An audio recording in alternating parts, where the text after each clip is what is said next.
ಬರ ಘೋಷಿಸದ ಸರ್ಕಾರದ ವಿರುದ್ಧ ಎನ್ ರವಿಕುಮಾರ್ ಕಿಡಿ. ಬೆಳಗಾವಿಯಲ್ಲಿ ಪರಿಷತ್ ಸದಸ್ಯರಿಂದ ಸುದ್ದಿಗೋಷ್ಠಿ. ಜಿಲ್ಲೆಯ ಹಲವು ತಾಲೂಕುಗಳಲ್ಲಿ ಬರ ಪರಿಸ್ಥಿತಿ ವೀಕ್ಷಣೆ ಹೆಸರು. ಹತ್ತಿ, ಮೆಕ್ಕೆಜೋಳ, ಶೇಂಗಾ ಬೆಳೆ ಹಾನಿ ಹೆಸರು. ಬೆಳೆಯಲ್ಲಿ ಕಾಲು ಇಲ್ಲ, ರೈತರಿಗೆ ಭಾರೀ ನಷ್ಟ. 8 ರಿಂದ 12 ಕ್ವಿಂಟಲ್ ಬೆಳೆಯುತ್ತಿದ್ದವರಿಗೆ ಈ ಬಾರಿ ಕೇವಲ ಕಿಲೋಗ್ರಾಂಗಳಷ್ಟೇ ಬೆಳೆ. ರಾಮದುರ್ಗದಲ್ಲಿ ಕುರಿಗಳಿಗೆ ಕುಡಿಯಲು ನೀರಿಲ್ಲ. ಚಂದರಗಿ ಕೆರೆಗೆ ನೀರು ಬರದೆ ಹಣ ವ್ಯರ್ಥವಾಗಿದೆ ಎಂದು ಆರೋಪ. ಸಾಲಾಪುರ ಏತ ನೀರಾವರಿ ಯೋಜನೆ ಇನ್ನೂ ಕಾರ್ಯಾರಂಭವಾಗಿಲ್ಲ. 60ಕ್ಕೂ ಹೆಚ್ಚು ಹಳ್ಳಿಗಳಿಗೆ ಯೋಜನೆಯಿಂದ ಅನಾನುಕೂಲ ಎಂದು ಆರೋಪ. ತಕ್ಷಣ ಬರ ಘೋಷಿಸಿ ಎಕರೆಗೆ 50,000 ರೂಪಾಯಿ ಪರಿಹಾರಕ್ಕೆ ಆಗ್ರಹ. ಸಾಲ ಬಾಧಿತ ರೈತರ ರಕ್ಷಣೆಗೆ ವಿಶೇಷ ಯೋಜನೆಗೆ ಒತ್ತಾಯ. ಸಿಎಂ ಮೊದಲು ರೈತರ ಹೊಲಗಳಿಗೆ ತೆರಳಿ ಸಮಸ್ಯೆ ಆಲಿಸಲಿ ಎಂದ ರವಿಕುಮಾರ್. ಸಚಿವ ಸಂಪುಟ ರಚನೆಯಲ್ಲಿ ದಲ್ಲಾಳಿ, ವ್ಯಾಪಾರ, ಪೇಮೆಂಟ್ ಕೋಟಾ ಆರೋಪ. ಕಾಂಗ್ರೆಸ್ ಪಾಲಿಗೆ ಕರ್ನಾಟಕ ಎಟಿಎಂ ಆಗಿದೆ ಎಂದು ವಾಗ್ದಾಳಿ. ರಾಜ್ಯದಲ್ಲಿ ರೈತರು ಗುಳೆ ಹೋಗುವ ಪರಿಸ್ಥಿತಿ ನಿರ್ಮಾಣವಾಗಿದೆ ಎಂದು ಆತಂಕ. 90% ಮಳೆಯಾಗಿದ್ದರೆ ನೀರು ಎಲ್ಲಿ ಹೋಯಿತು ಎಂದು ಸರ್ಕಾರಕ್ಕೆ ಪ್ರಶ್ನೆ. ಬರ ಘೋಷಣೆ ಮಾಡದಿದ್ದರೆ ಸದನದ ಒಳಗೂ ಹೊರಗೂ ಹೋರಾಟದ ಎಚ್ಚರಿಕೆ. ರೈತರ ಪರ ಧ್ವನಿ ಎತ್ತುತ್ತೇವೆ, ಸದನ ನಡೆಯಲು ಬಿಡುವುದಿಲ್ಲ ಎನ್ ರವಿಕುಮಾರ್. ವರದಿ ಗೌಸ್ ಸನದಿ, ವಿಜಯ್ ಶಕ್ತಿ ನ್ಯೂಸ್, ಬೆಳಗಾವಿ. ಶಾಸಕರಾಗಿರ್ತಕ್ಕಂಥ ಶ್ರೀಯುತ ವಿಠಲ್ ಅವರು, ನಮ್ಮ ಜಿಲ್ಲಾ ಅಧ್ಯಕ್ಷರಾಗಿರ್ತಕ್ಕಂಥ ಸುಭಾಷ್ ಪಾಟೀಲ್ ಅವರು, ನಮ್ಮ ಮಾಜಿ ಶಾಸಕರಾಗಿರ್ತಕ್ಕಂಥ ಶ್ರೀಯುತ ಅನಿಲ್ ಬೆಣಕೆ ಅವರು, ಆಮೇಲೆ ರಾಜಶೇಖರ್ ಅವರು, ಮುರುಗೇಂದ್ರ ಅವರು, ಜಗದೀಶ್ ಬೂದಿಯಾಳ್ ನಮ್ಮ ರೈತ ಮೋರ್ಚಾದ ಅಧ್ಯಕ್ಷರು, ಮಲ್ಲಿಕಾರ್ಜುನ್ ಮಾದಮ್ನವರು ನಮ್ಮ ಜನರಲ್ ಸೆಕ್ರೆಟರಿ, ನಮ್ಮ ಧನಶ್ರೀ ಸರ್ದೇಸಾಯಿ ಮೇಡಮ್ ಅವರು ನಮ್ಮ ರಾಜ್ಯ ಕಾರ್ಯಕಾರಿಣಿ ಸದಸ್ಯರು. ನಿನ್ನೆ ಬೆಳಗಾವಿ ಜಿಲ್ಲೆಯಾದ್ಯಂತ ಒಂದು 3-4 ತಾಲೂಕುಗಳಿಗೆ ನಾವು ಬರವೀಕ್ಷಣೆಗೆ ಹೋಗಿದ್ವಿ ಬಿಜೆಪಿಯಿಂದ. ಬರವೀಕ್ಷಣೆಯಲ್ಲಿ ನಮ್ಮ ಮಾಜಿ ಸಚಿವರಾಗಿರುವಂಥ ಜೊಲ್ಲೆ ಮೇಡಮ್ ಅವರು, ನಮ್ಮ ಐಹೊಳೆಯವರು, ನಮ್ಮ ಶಾಸಕರಾಗಿರ್ತಕ್ಕಂಥ ಶ್ರೀಯುತ ವಿಠಲ್ ಅವರು, ನಾನು, ಹನುಮಂತ್ ನಿರಾಣಿ ಅವರು, ನಮ್ಮ ಮಾಜಿ ಶಾಸಕರಾಗಿರ್ತಕ್ಕಂಥ ಸಂಜಯ್ ಪಾಟೀಲ್ರು, ನಮ್ಮ ಸುಭಾಷ್ ಅವರು, ಮಾಜಿ ಶಾಸಕರಾಗಿರುವಂಥ ನಮ್ಮ ಎಸ್ ನಡಳ್ಳಿ ಅವರು, ರೈತ ಮೋರ್ಚಾದ ರಾಜ್ಯ ಅಧ್ಯಕ್ಷರು, ಸುಮಾರು ಜನ ನಮ್ಮ ಕಾರ್ಯಕರ್ತರು ಎಲ್ಲ ಸೇರಿ 100 ಜನ ನಾವು ಒಂದು ವೀಕ್ಷಣೆಯನ್ನು ಮಾಡಿದ್ದೇವೆ.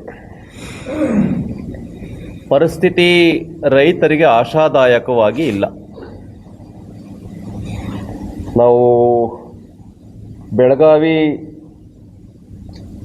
ಜಿಲ್ಲೆಯ ಯರಗಟ್ಟಿ ತಾಲೂಕಿನ ಸೊಪ್ಪಟ್ಲ ಗ್ರಾಮಕ್ಕೆ ಭೇಟಿ ಕೊಟ್ಟಂಥ ಸಂದರ್ಭದಲ್ಲಿ ಮಹಂತೇಶ್ ತೊಟ್ಟಗಿ ಹಾಗೂ ಮಹಂತೇಶ್ ಕೊಟ್ಟೂರ್ ಶೆಟ್ಟಿ ಅವರ ಜಮೀನಿಗೆ ಭೇಟಿ ಕೊಟ್ಟಂಥ ಸಂದರ್ಭದಲ್ಲಿ ಹೆಸರು, ಆಮೇಲೆ ಹತ್ತಿ, ಮೆಕ್ಕೆಜೋಳ ಅಲ್ಲೆಲ್ಲ ನೋಡ್ಕೊಂಡು ಬಂದಿದ್ದೀವಿ. ಹೆಸರಿನ ಪರಿಸ್ಥಿತಿ ಹೇಗಿದೆ ಅಂತ ಹೇಳಿದ್ರೆ ಇಲ್ಲಿದೆ ನಮ್ಮ ಹತ್ರ. ನಮ್ಮ ಅಭಯ್ ಪಾಟೀಲ್ ಅವರು ತೋರಿಸ್ತಾ ಇದ್ದಾರೆ. ಇದರೊಳಗೆ ಕಾಳೇ ಇಲ್ಲ. ನೀವು ನೋಡ್ಬೋದು, ಈಗ ಬರೇ ಟೊಕಳ ಇದೆ. ಎಲ್ಲಿ ಯಾವ ಹೆಸರಿನ ಹೊಲದಲ್ಲಿ 8 ರಿಂದ 12 ಕ್ವಿಂಟಾಲ್ ಬೆಳೀತಾ ಇದ್ರು ಪ್ರತಿ ವರ್ಷ. ಈ ಸಾರಿ 20 kg ಬರಲ್ಲ ಅಂತ ಹೇಳ್ತಾ ಇದ್ದಾರೆ ರೈತರು. ಹೆಸರು ನಾವು ಅದಕ್ಕೆ ತೆಗೆದುಕೊಂಡು ಬಂದಿದ್ದೀವಿ. ಆ ಕಡೆ ಲಾಸ್ಟಿಗೂ ಕೂಡ ಇದೆ ಹೆಸರು, ಆ ಕಡೆ ಅಲ್ಲಿಟ್ಟಿದ್ದಾರೆ. ನೀವು ಇಡೀ ಒಂದು ರಾಶಿ ಇದು ಮಾಡಿದರೂ ಕೂಡ ಒಂದು 2 kg 3 kg ಬರಲ್ಲ. ಮತ್ತು ಕಾಳು ಹೆಂಗಿದೆ ಅಂತೇಳಿದರೆ ಸೀರ್ಲು ಕಾಳು ಸಣ್ಣದು, ಈ ಸಾಸಿವೆ ಕಾಳಷ್ಟು. ಆ ಪರಿಸ್ಥಿತಿನಲ್ಲಿ ಇವತ್ತು ಇಡೀ ರಾಜ್ಯದಲ್ಲಿದೆ ಹೆಸರಿನ ಪರಿಸ್ಥಿತಿ. ಅದೇ ಥರ ನಾವು ಬೂದಿಗೊಪ್ಪ ಅಲ್ಲಿ ಮಹಾರುದ್ರ ಕುಲಗೋಡ್ ಹೋಗಿದ್ವಿ. ಚಂದರ್ಗಿ ಅಲ್ಲಿಗೆ ಹೋಗಿದ್ವಿ. ಅಲ್ಲಿ ಕೆರೆಯನ್ನು ನೋಡಿದ್ವಿ ನಾವು. ಚಂದರ್ಗಿ ಕೆರೆ, ಒಂದು ಹನಿ ನೀರಿಲ್ಲ ಅಲ್ಲಿ, ಒಂದು ಹನಿ. ರಾಮದುರ್ಗ ತಾಲೂಕು ಚಂದರ್ಗಿನಲ್ಲಿ ಒಂದು ಹನಿ ನೀರಿಲ್ಲ. ಅಲ್ಲಿ ಕುರಿ ಮೇಯಿಸೋವಂಥವ್ರು ಸಿಕ್ಕರು, ಕುರಿಗಳಿಗೆ ನೀರಿಲ್ಲ ಕುಡಿಯೋಕ್ಕೆ. ಇದು ರಾಮದುರ್ಗ ತಾಲೂಕಿನ ಭಯಾನಕ ಪರಿಸ್ಥಿತಿ. 28 ಎಕರೆ ವಿಸ್ತಾರವಾಗಿರ್ತಕ್ಕಂಥ ಕೆರೆ ಅದು. ಯಾವುದು? ಚಂದರ್ಗಿ ಕೆರೆ.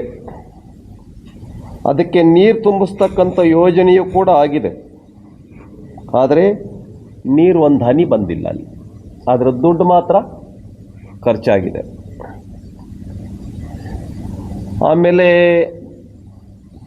ಸಾಲಾಪುರ ವೀರಭದ್ರೇಶ್ವರ ಏತ ನೀರಾವರಿ ಚಾಲನೆ ಆಗಬೇಕು. ಇದರಿಂದ 60 ಹಳ್ಳಿಗಳಿಗೆ ರೈತರಿಗೆ ಸಹಾಯ ಆಗತ್ತೆ, ರೈತರು ನೀರಾವರಿ ಮಾಡ್ಕೊಳ್ಬೋದು ಅಂತ ಬಹಳ ದಿನಗಳಿಂದ ಹೋರಾಟ ಮಾಡ್ತಾ ಇದ್ದಾರೆ. ಅದಕ್ಕೆ ಸಿದ್ದರಾಮಯ್ಯ ಅವರು ಕೂಡ ಬಂದು ಭೂಮಿ ಪೂಜೆಯೆಲ್ಲ ಮಾಡಿ ಆಯಿತು, ಆ ಕಾಮಗಾರಿದು. ಆದರೆ ನೀರು ಬಂದಿಲ್ಲ. ಇದು ರಾಮದುರ್ಗ ತಾಲೂಕಿನ ಕರಾಳ ಇತಿಹಾಸ. ಇನ್ನು ಬೂದಿಕೊಪ್ಪ ಶಿವಪ್ಪ ನವರತ್ನ ಅವರ 12 ಎಕರೆ ಹೊಲಕ್ಕೆ ನಾವು ಭೇಟಿ ಕೊಟ್ಟಿದ್ವಿ. ಅಲ್ಲಿ ಹೆಸರು ಸಂಪೂರ್ಣ ಹಾಳಾಗಿದೆ.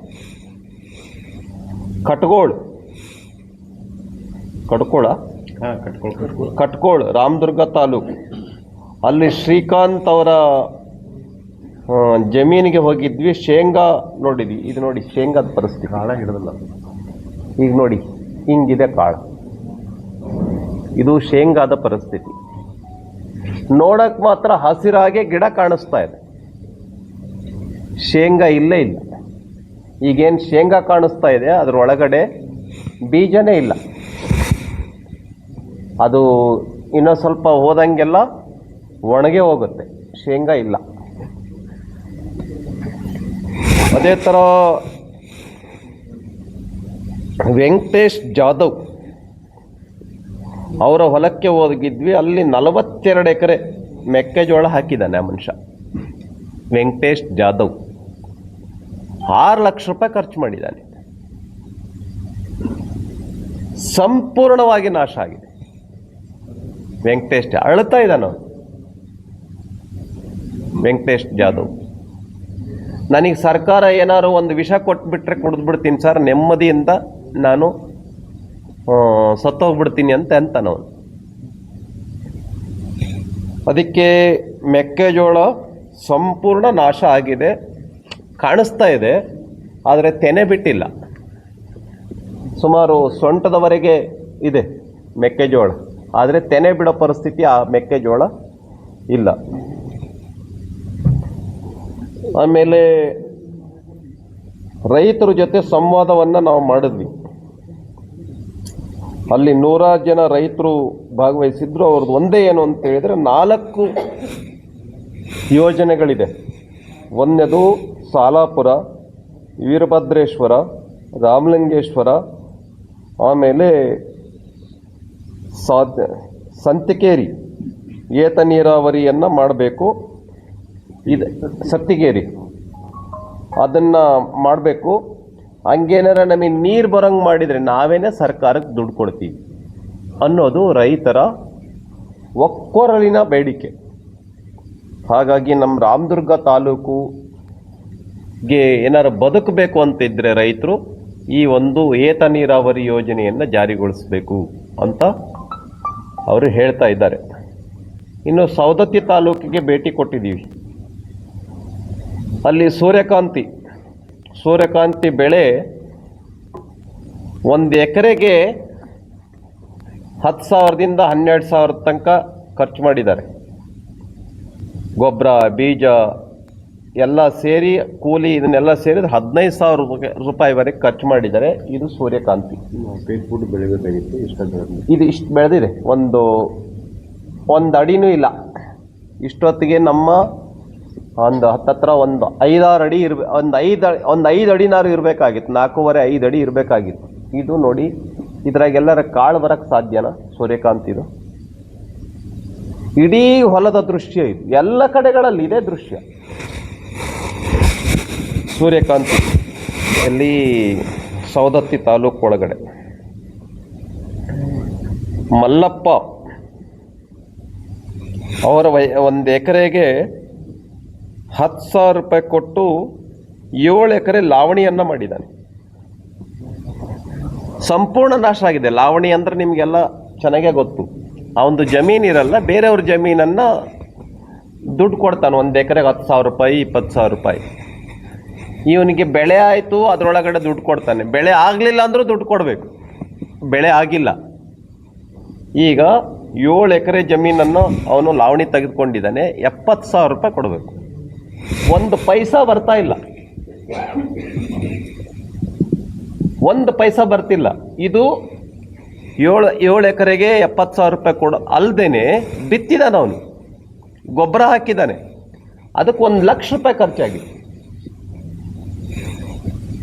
ಅಂದರೆ ಹತ್ತತ್ರ 1,70,000, ಇನ್ನುಳಿದಿರೋದು ಖರ್ಚು ಒಂದು 30,000 ತೆಗೆದುಕೊಂಡು 2 ಲಕ್ಷ ರೂಪಾಯಿ ಖರ್ಚು ಮಾಡಿದ್ದಾನೆ ಅವನು 7 ಎಕರೆಗೆ. ಏನು ಮಾಡ್ಬೇಕು ಅವನು ರೈತ?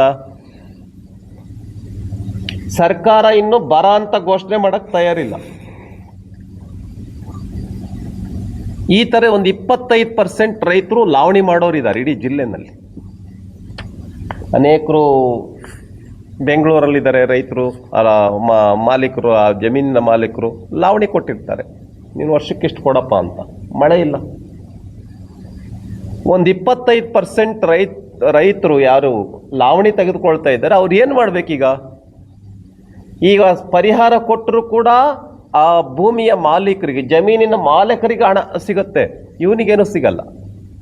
ಲಾವಣಿ ಮಾಡೋನಿಗೆ. ಲಾವಣಿ ಮಾಡೋ ಅಂಥವರ ರೈತರ ಪರಿಸ್ಥಿತಿ ಇಡೀ ರಾಜ್ಯದಲ್ಲಿ ಏನು, ಸರ್ಕಾರ ಏನು ಮಾಡುತ್ತೆ? ನಾನಿವತ್ತಿನ ಪತ್ರಿಕಾಗೋಷ್ಠಿಯಲ್ಲಿ ಮುಖ್ಯವಾಗಿ ಲಾವಣಿ ಮಾಡ್ತಕ್ಕಂಥ ರೈತರನ್ನು ಕೂಡ ನಾವು ರಕ್ಷಣೆ ಮಾಡಬೇಕಾಗಿದೆ. ಸರ್ಕಾರ ಇದಕ್ಕೊಂದು ನೀತಿಯನ್ನು ರೂಪಿಸಬೇಕು. ಲಾವಣಿಯನ್ನು ಮಾಡ್ತಕ್ಕಂಥ ರೈತರಿಗೆ ಪತ್ರಕರ್ತರಲ್ಲಿ ನಾನು ವಿಶೇಷವಾಗಿ ವಿನಂತಿಯನ್ನು ಮಾಡ್ತೇನೆ. ಲಾವಣಿ ಮಾಡ್ತಕ್ಕಂಥ ರೈತರು ಬದುಕಬೇಕು ಅಂತಂದರೆ ಅವರಿಗೂ ಕೂಡ ಸಹಾಯ ಮಾಡಬೇಕು. ಹೀಗೆ ಇಡೀ ಜಿಲ್ಲೆನಲ್ಲಿ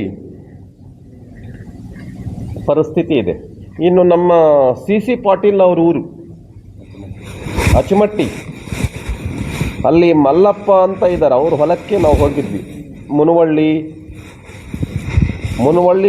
ಹುಬ್ಳಿ ಸರ ಹುಬ್ಳಿ ಮಾಡಂತೇಳಿ ಆಗ್ರಹ. ಅವ್ರದ್ದೇನಂತ ಹೇಳಿದ್ರೆ, ಮುನವಳ್ಳಿ ಅಂತೇನಿದೆ ಅದೊಂದು ಸ್ವಲ್ಪ ಮಳೆ ಬಂದಿರುವಂಥ ಹೋಬಳಿ, ಸ್ವಲ್ಪ ನೀರಾವರಿ ಇರ್ತಕ್ಕಂಥ ಹೋಬಳಿ.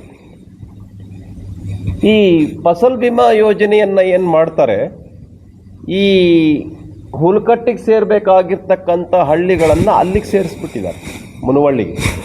ಅವಾಗೇನಾಗತ್ತೆ, ಫಸಲ್ ಬಿಮಾ ಯೋಜನೆ ಇಲ್ಲಿ ಮಳೆ ಆಗಿದೆ ಮುನವಳ್ಳಿಗೆ ಅಂತ ಹೇಳಿದಾಗ ಇವರಿಗೇನು ಸಹಾಯ ಆಗಬೇಕಾಗಿತ್ತು ಅದು ಸಹಾಯ ಸಿಗೋದಿಲ್ಲ.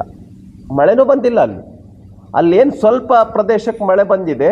ಮಳೆ ಬಂದಿರತಕ್ಕಂಥ ಸುಮಾರು ಒಂದು 14 ಹಳ್ಳಿಗಳನ್ನು ಮುನವಳ್ಳಿಗೆ ಸೇರಿರೋದ್ರಿಂದ ಮುನವಳ್ಳಿ ಹೋಬಳಿ, ಇಡೀ ಹೋಬಳಿನ ಒಂದು ಇದನ್ನು ಮಾಡಿದ್ದಾರೆ, ಏನಂತಾರೆ ಅದಕ್ಕೆ, ಒಂದು ಸೆಂಟರ್ ಪಾಯಿಂಟ್ ಮಾಡಿದ್ದಾರೆ ಮುನವಳ್ಳಿ ಮಾಡಿಕೊಂಡು. ಅದರಿಂದ ಮುನವಳ್ಳಿ ಸೆಂಟ್ರಿಗೆ ಭಾಳ ಕಡಿಮೆ ಆಗೋ ರೈತರಿಗೆ ಸಹಾಯ ಬರೋದು ಸರ್ಕಾರದಿಂದ. ಇದರಿಂದ ಈ 14 ಹಳ್ಳಿಗಳಿಗೆ, ಮಳೆ ಬರೆದಿರ್ತಕ್ಕಂಥ ಹಳ್ಳಿಗಳಿಗೆ ಭಾಳ ದೊಡ್ಡ ಹೊಡೆತ ಬೀಳ್ತಾ ಇದೆ. ಅದಕ್ಕೆ ಅವ್ರು ಏನು ಹೇಳ್ತಾ ಇದ್ದಾರೆ ಅಂತ ಹೇಳಿದರೆ, ನಮಗೆ ಗ್ರಾಮ ಪಂಚಾಯತನ್ನು ಒಂದು ಪಾಯಿಂಟ್ ಮಾಡಿ.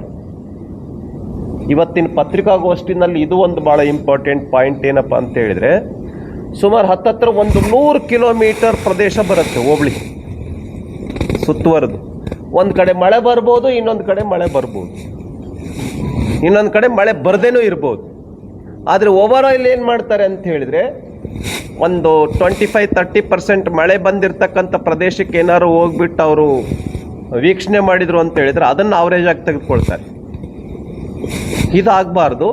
ಇವತ್ತು ಮಳೆ ಒಂದು 4 ಕಿಲೋಮೀಟರು 2 ಕಿಲೋಮೀಟರ್ನಲ್ಲೂ ಅಂತರ ಇರುತ್ತೆ.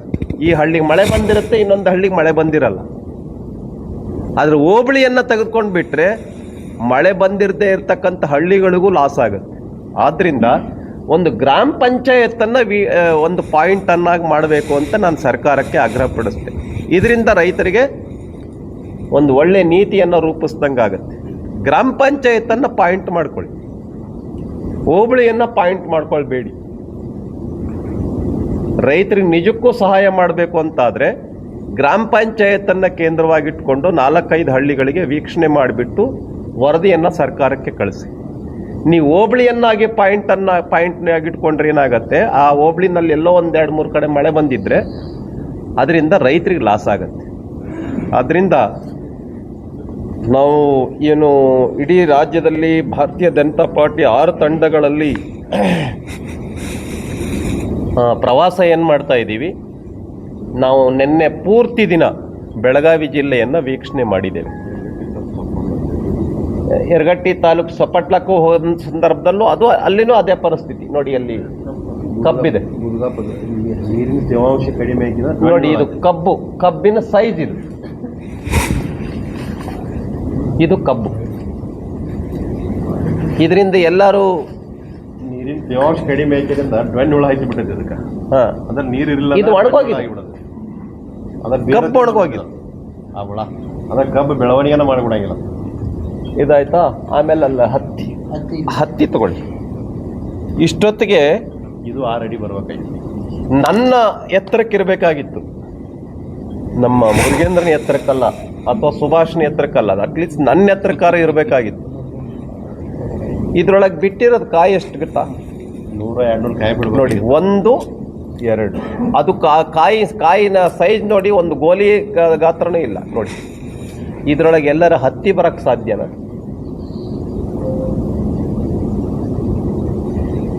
ಹೀಗೆ ಇಡೀ ಬೆಳಗಾಂ ಜಿಲ್ಲೆದೇ ಈ ಕತೆ ಆದರೆ ಇನ್ನು ಚಿತ್ರದುರ್ಗ ಜಿಲ್ಲೆ ಪರಿಸ್ಥಿತಿ ಏನು, ಬಳ್ಳಾರಿ ರಾಯಚೂರು ಪರಿಸ್ಥಿತಿ ಏನು, ಯಾದಗಿರಿ ಪರಿಸ್ಥಿತಿ ಏನು, ಮಧ್ಯ ಕರ್ನಾಟಕದ ಪರಿಸ್ಥಿತಿ ಏನು, ಆ ಕಡೆ ಮಳೆನೇ ಬರದೇ ಇರ್ತಕ್ಕಂಥ ಗುಲ್ಬರ್ಗ ಬೀದರ್ನ ಪರಿಸ್ಥಿತಿ ಏನು.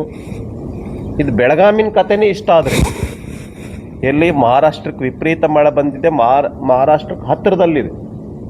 ಇಲ್ಲೇ ಈ ಥರ ಬರಗಾಲ ಇದೆ ಅಂದರೆ ಆ ಪ್ರದೇಶಗಳಲ್ಲಿ ಪೂರ್ತಿ ಒಣಗೋಗಿದೆ. ರೈತರು ಬೆಳೆ ಹಾನಿಯಾಗಿ 1 ಸಾರಿ ಅಲ್ಲ 2 ಸಾರಿ ಬಿತ್ತಿದ್ದಾರೆ, 3 ಸಾರಿ ಬಿತ್ತಿದ್ದಾರೆ. ನಾವು ಒಂದು ಹೊಲಕ್ಕೆ ಹೋಗಿದ್ವಿ, ಅಲ್ಲಿ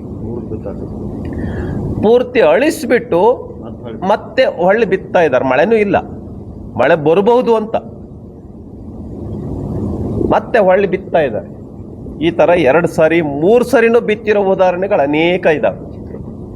ಆದ್ದರಿಂದ ಸರ್ಕಾರಕ್ಕೆ ನಾವು ಆಗ್ರಹ ಪಡಿಸ್ತಾ ಇದ್ದೀವಿ, 1 ಎಕರೆಗೆ 50,000 ರೂಪಾಯಿ ಪರಿಹಾರವನ್ನು ಕೊಡಬೇಕು. 1 ಎಕರೆಗೆ. ಯಾಕೆ? 2 ಸಾರಿ 3 ಸಾರಿ ಬಿತ್ತಿದ್ದಾನೆ. ಆ ಒಂದು ಕೂಲಿ ಏನು, ರೈತಂದು ಎತ್ತುಗಳಿಗೆ ಮೇಂಟೈನ್ ಮಾಡೋದೇನು, ಎತ್ತುಗಳನ್ನ ಅಥವಾ ಟ್ರ್ಯಾಕ್ಟ್ರಿ ಬಾಡಿಗೆ ತೆಗೆದುಕೊಂಡಿದ್ರೆ ಅದಕ್ಕೆ ಬಾಡಿಗೆ ಕೊಡೋದೇನು, ಗೊಬ್ಬರ ಬೀಜ ಏನು, ಸಾಲ ತೆಗೆದುಕೊಂಡು ಬಂದಿದ್ರೆ ಬಡ್ಡಿ ಏನು. ಹಾಗಾಗಿ ಇಡೀ ಕರ್ನಾಟಕ ರಾಜ್ಯದಲ್ಲಿ ಯಾರಾದರೂ ಕಷ್ಟದಲ್ಲಿದ್ದರೆ ಮೊದಲು ರೈತರು ಕಷ್ಟದಲ್ಲಿದ್ದಾರೆ. ಯಾರು ಆರಾಮಾಗಿದ್ದರೆ ಸರ್ಕಾರದ ನಡೆಸೋವಂಥವ್ರು ಆರಾಮಾಗಿದ್ದಾರೆ. ಡೆಲ್ಲಿಯಲ್ಲಿ 5 ದಿನ 6 ದಿನ 1 ವಾರ ಮೋಜು ಮಸ್ತಿ, ಅವ್ರಿಗೆ ಅಪಾಯಿಂಟ್ಮೆಂಟ್ ಸಿಗಲ್ಲ. ಡೆಲ್ಲಿನಲ್ಲಿ ಹೋದರೂ ಕೂಡ ಆಮೇಲೆ ಮುಖ್ಯಮಂತ್ರಿ ಆದಮೇಲೆ ಸಂಪುಟ ರಚನೆ ಮಾಡೋಕ್ಕೆ 2 ತಿಂಗಳು ಬೇಕು. ಅದು ಸಂಪುಟ ರಚನೆ ಮಾಡಿದರೆ ನನಗೆ ಸಿಗಬೇಕಾಗಿತ್ತು, ಇನ್ಯಾರಿಗೋ ಸಿಕ್ಕಿದೆ ಅಂತ ಎಲ್ಲ TV ಪೇಪರ್ಗಳಲ್ಲಿ ಅದೇ ತುಂಬಿದೆ. ರೈತರನ್ನ ಕೇಳೋರಿಲ್ಲ, ಅವ್ರದ್ದೇ ಗದ್ದಲ. ಅಸಮಾಧಾನಿತರಾಗಿರುವಂಥ ಶಾಸಕರ ಮನೆ ಭೇಟಿ, ಅವ್ರನ್ನ ಸಮಾಧಾನ ಪಡಿಸೋದು. ರೈತರನ್ನ ಸಮಾಧಾನ ಮಾಡೋಕ್ಕೆ ನಿಮಗೆ ಟೈಮ್ ಎಲ್ಲಿದೆ? ರೈತರು ಆತ್ಮಹತ್ಯೆ ಮಾಡ್ಕೊಂಡಿದ್ದಾರೆ, ಅವ್ರ ಮನೆಗೇನು ಹೋಗಲ್ಲ DK ಶಿವಕುಮಾರ್. ರೈತರು ಆತ್ಮಹತ್ಯೆ ಮಾಡ್ಕೊಂಡಿದ್ದಾರೆ. ಈ ಹೊಲದ ಪರಿಸ್ಥಿತಿ, ಶೇಂಗಾದ ಪರಿಸ್ಥಿತಿ, ಆ ಹೆಸರಿನ ಪರಿಸ್ಥಿತಿ, ಹತ್ತಿ ಪರಿಸ್ಥಿತಿ, ಇವನ್ನೆಲ್ಲ ನೋಡೋಕೆ ನಮ್ಮ ಕೃಷಿ ಸಚಿವರೇನು ಬಂದಿಲ್ಲ. ಎಲ್ಲಿ ಹೋಗ್ತಿದ್ದಾರೆ ಅಂದರೆ ಅಸಮಾಧಾನಿತ ಶಾಸಕರ ಮನೆಗೆ. ದುಃಖದಲ್ಲಿದ್ದಾರೆ, ಸಾಯ್ತಾ ಇದ್ದಾರೆ ರೈತರು. ಅವ್ರ ಮನೆಗೆ ಯಾಕೆ ಹೋಗಲ್ಲ? ನಂದು ಇದೇ ಸವಾಲು. ಮೊದಲು ರೈತರ ಮನೆಗೆ ಹೋಗ್ರಿ, ಸಾಯ್ತಾ ಇದ್ದಾರೆ. ಮೊದಲು ರೈತರ ಮನೆಗೆ ಹೋಗಿ, ಅಸಮಾಧಾನಿತ ಶಾಸಕರ ಮನೆಗೆ ಅಲ್ಲ ಫಸ್ಟ್ ಹೋಗ್ಬೇಕಾಗಿರೋದು.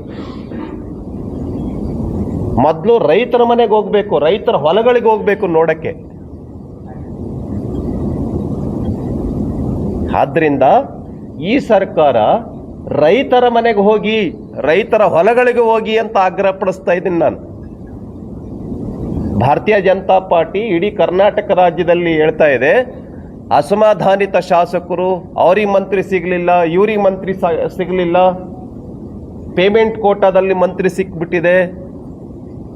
80%, 70 to 80% ಏನು 19 ಜನ ಶಾಸಕರು ಮಂತ್ರಿಗಳಾಗಿದ್ದಾರೆ, ಪೇಮೆಂಟ್ ಕೋಟಾದಲ್ಲಾಗಿದ್ದಾರೆ ಅಂತ ಸಂವಾದ ಕೇಳಿದ್ವಿ ನಾವು. RB ತಿಮ್ಮಾಪುರ್ ಮತ್ತೆ ಅವರ ಹೆಸರೇನು ನಂಜಯ್ಯನ ಮಠ್. 70 to 80% ಎಲ್ಲ ಪೇಮೆಂಟ್ ರೀ ಅದು ಅಂತ. HK ಪಾಟೀಲ್ ಕೇಳಿದ್ರೆ, HK ಪಾಟೀಲ್ ಮಂತ್ರಿ ಕೊಡಿ ಅಂತ ಕೇಳಿದ್ರೆ ಪ್ರಾಮಾಣಿಕರು ಅವ್ರಿಗೆ ಮಂತ್ರಿ ಮಾಡಿ ಅಂತ ಹೇಳಿದ್ರಂತೆ ನಂಜಯ್ಯನ ಮಠ್. ಅವಾಗ ಹೇಳಿದ್ರಂತ ಪ್ರಾಮಾಣಿಕರಾಗಿರಿ ಅಂತ. ಅವ್ರಿಗೆ ಯಾರು ಹೇಳಿದ್ರು ಅಂತ? ಜನರಲ್ ಸೆಕ್ರೆಟರಿ ಹೇಳಿದ್ದಾರೆ ಕಾಂಗ್ರೆಸ್ಸಿನ.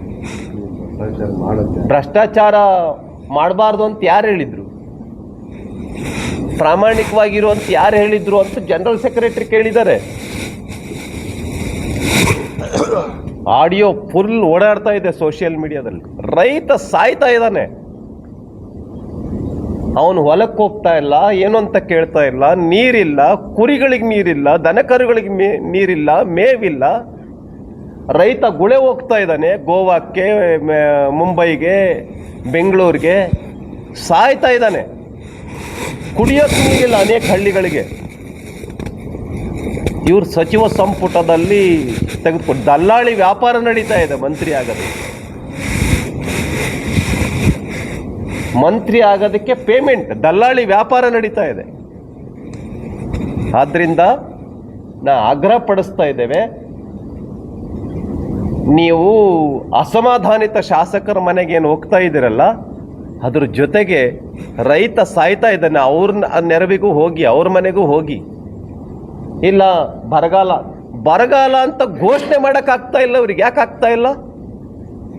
DK ಶಿವಕುಮಾರ್ ಒಂದು ಕಡೆ ಹೇಳ್ತಾರೆ, ಮುಖ್ಯಮಂತ್ರಿ ಬಿತ್ತಬೇಡಿ, ಮಳೆ ಇಲ್ಲ, ನಮಗೆ ನೀರು ಕೊಡೋಕ್ಕಾಗಲ್ಲ, ಕುಡಿಯೋಕೆ ನೀರಿಲ್ಲ. ಎಲ್ಲಿ ತುಂಗಭದ್ರಾ ಅಚ್ಚುಕಟ್ಟು ಪ್ರದೇಶ ಇದೆ, ಕೃಷ್ಣಾ ಅಚ್ಚುಕಟ್ಟು ಪ್ರದೇಶ ಇದೆ, ಮಲಪ್ರಭಾ ಅಚ್ಚುಕಟ್ಟು ಪ್ರದೇಶ ಇದೆ, ಘಟಪ್ರಭಾ ಅಚ್ಚುಕಟ್ಟು ಪ್ರದೇಶ ಇದೆ, ಎಲ್ಲೆಲ್ಲಿ ಡ್ಯಾಮ್ಗಳಿದಾವೆ ಅಲ್ಲೆಲ್ಲ ರೈತರಿಗೆ ಹೇಳ್ತಾ ಇದ್ದಾರೆ, ಬಿತ್ತನೆ ಮಾಡಬೇಡಿ, ನಾವು ನೀರು ಕೊಡಲ್ಲ, ಕುಡಿಯೋಕೆ ನೀರಿಲ್ಲ ಈ ಸಾರಿ. ರೈತರು ಆತ್ಮಹತ್ಯೆ ಮಾಡ್ಕೊಳ್ತಾ ಇದ್ದಾರೆ. ನೀವೇ ಹೇಳ್ತಾ ಇದ್ದೀರಿ ಬಿತ್ತಬೇಡಿ. ಬಿತ್ತಿದನಲ್ಲ, 2 ಸಾರಿ 3 ಸಾರಿ ಸಾಲ ಮಾಡಿದನಲ್ಲ, ಅನೇಕರು ಆತ್ಮಹತ್ಯೆ ಮಾಡ್ಕೊಳ್ತಿದಾರಲ್ಲ. ಯಾಕೆ ರೈತರಿಗೆ ನೀವು ಪರಿಹಾರ ಕೊಡೋದಕ್ಕೋಸ್ಕರ ಬರಗಾಲ ಅಂತ ಘೋಷಣೆ ಮಾಡ್ತಾ ಇಲ್ಲ? ಪರಿಹಾರ ಕೊಡಬೇಕಾಗುತ್ತೆ ಅನ್ನೋ ಕಾರಣಕ್ಕ.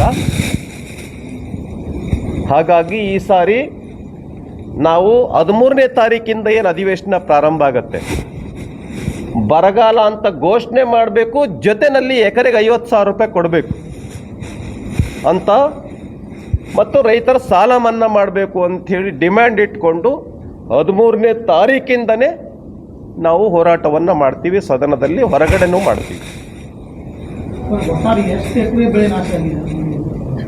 ಅದಕ್ಕೆ ನಮ್ದು ಒಟ್ಟಾರೆ ಚಿತ್ರ ಇನ್ನೂ ಸಿಗಬೇಕು.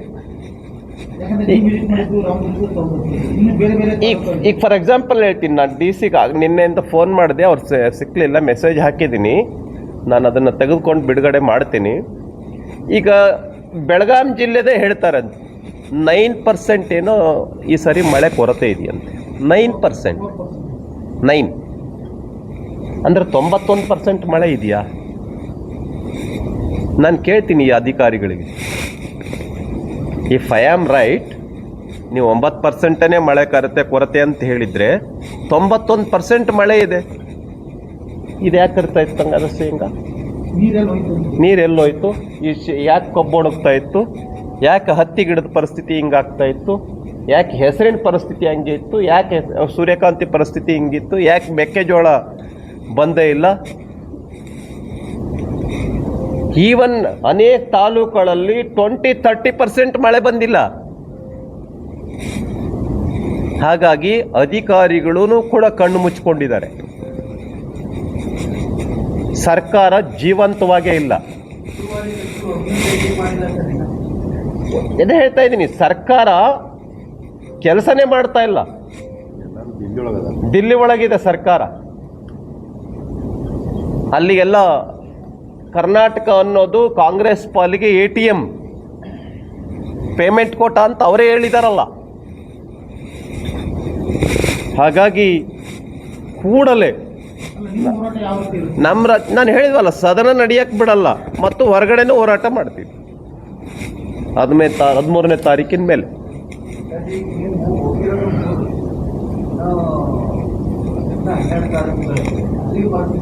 ಅಲ್ಲ, ಬೇರೆ ಬೇರೆ ತಾಲೂಕುಗಳದ್ದು ಮಾಹಿತಿ ತೆಗೆದುಕೊಳ್ತೀವಿ. ನಮ್ಮ ಶಾಸಕರಿದ್ದಾರೆ, ನಮ್ಮ ಕಾರ್ಯಕರ್ತರಿದ್ದಾರೆ, ನಾವು ತೆಗೆದುಕೊಂಡಿದ್ದೀವಿ. ಚಿಕ್ಕೋಡಿ ಜಿಲ್ಲೆಗೆ ನಾವು ಈಗ ಹೋಗ್ತೀವಿ, ಇಷ್ಟರಲ್ಲೇ ಹೋಗ್ತೀವಿ. ಈಗ ಧಾರವಾಡ ಜಿಲ್ಲೆ ಹೋಗಿದ್ದೀವಿ, ಬಾಗಲಕೋಟೆ ಜಿಲ್ಲೆ ಹೋಗಿದ್ದೀವಿ, ಬಿಜಾಪುರ ಜಿಲ್ಲೆಗೆ ಹೋಗಿದ್ದೀವಿ. ನಮ್ಮ CT ರವಿ ಅವರು ರಾಯಚೂರು ಜಿಲ್ಲೆಗೆ ಹೋಗಿದ್ದಾರೆ, ಗದಗ ಜಿಲ್ಲೆಗೆ ಹೋಗಿದ್ದಾರೆ, ನಮ್ಮ ಅರಗ ಜ್ಞಾನೇಂದ್ರ ಅವರು ಹೋಗಿದ್ದಾರೆ, ನಮ್ಮ ಚಲವಾದಿ ನಾರಾಯಣ ಸ್ವಾಮಿ ಅವರು ಹೋಗಿದ್ದಾರೆ, ಅಶೋಕ್ ಅವರು ಹೋಗಿದ್ದಾರೆ, ನಮ್ಮ ವಿಜಯೇಂದ್ರ ಅವರು ಹೋಗಿದ್ದಾರೆ, ರಾಜ್ಯಾಧ್ಯಕ್ಷರು. ಎಲ್ಲ ಕಡೆ ಹೋಗಿದ್ದಾರೆ. ಇಡೀ ರಾಜ್ಯದ ಕಲೆಕ್ಟ್ ಮಾಡ್ತಾ ಇದ್ದೀವಿ. ಇಡೀ ರಾಜ್ಯದ್ದು ಇದಕ್ಕಿಂತ ಭಯಾನಕ ಇದೆ, ಬೆಳಗಾವಿಗಿಂತ ಭಯಾನಕವಾಗಿದೆ. ಆದ್ದರಿಂದ ನಾವು ಹೇಳ್ತಾ ಇದ್ದೀವಿ, ಬರಗಾಲಕ್ಕೆ ತುತ್ತಾದ ರಾಜ್ಯ ಅಂತ ಅನೌನ್ಸ್ಮೆಂಟ್ ಮಾಡಿ 50,000 ರೂಪಾಯಿ ಕೊಡಿ ಎಕರೆಗೆ. ಮೊದಲನೇ ಹಂತಕ್ಕೆ 25,000 ರೂಪಾಯಿ ಹಾಕಿ, ಅಕಸ್ಮಾತ್ ಮಳೆ ಗಿಳೆ ಬಂದರೆ ಜೋಳ ಕಡಲೆ ಹಾಕೋದಕ್ಕೆ ಬೇಕಲ್ಲ.